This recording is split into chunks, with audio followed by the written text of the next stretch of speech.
ஆதி திராவிடர் பழங்குடியின சிறு குறு உழவர்களுக்கு கூடுதல் மானியம்.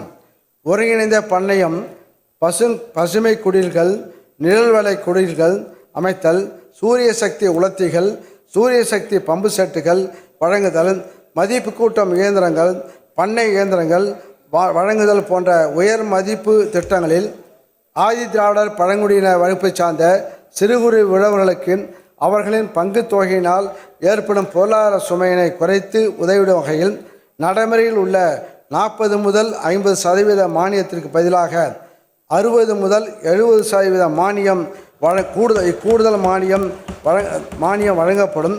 இக்கூடுதல் மானியம் மாநில அரசு நிதியிலிருந்து வழங்கப்படும். இதற்காக 2025-26 ஆண்டில் ரூபாய் 21 கோடி மாநில அரசு நிதி ஒதுக்கீடு செய்யப்படும்.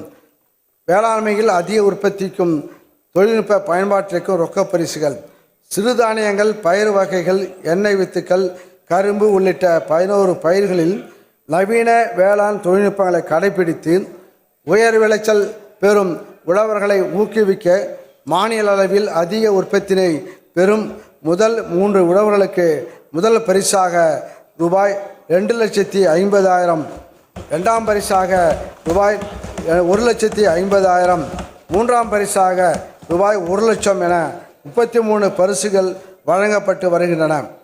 இத்திட்டம் 2025-26 ஆண்டிலும் ரூபாய் 55 லட்சம் மாநில நிதி ஒதுக்கீட்டில் தொடர்ந்து செயல்படுத்தப்படும். மேலும் நவீன வேளாண் கருவிகள், நவீன சாகுபடி தொழில்நுட்பங்கள் உள்ளிட்டவற்றை கண்டறிந்து கடைபிடிப்பதில் சிறந்து விளங்கும் 3 நபர்களுக்கு முதல் பரிசாக ரூபாய் 2,50,000, இரண்டாம் பரிசாக ரூபாய் 1,50,000, மூன்றாம் பரிசாக 1,00,000 வழங்கப்படும்.